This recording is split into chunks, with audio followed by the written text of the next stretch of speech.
Narito ang step-by-step guide kung paano manatiling safe tuwing gumagamit ng public Wi-Fi sa DIY Do-It-Yourself.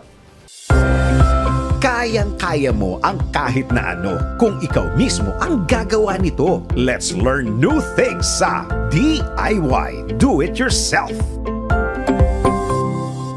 Naranasan mo na bang maubusan ng data tapos may kailangan ka pang gawin online? Siguro ang iyong ginawa ay naghanap ka ng isang lugar kung saan merong free Wi-Fi. Pero alam mo ba na mayroong panganib sa paggamit nito?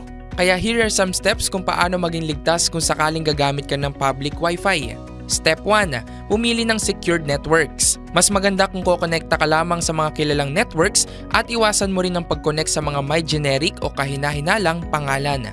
Step 2. Gumamit ng VPN o Virtual Private Network. Mas ginagawang secure ng VPN ang iyong data dahil gumagawa ito ng tunnel na pipigil sa ibang users na ma-access ang iyong information.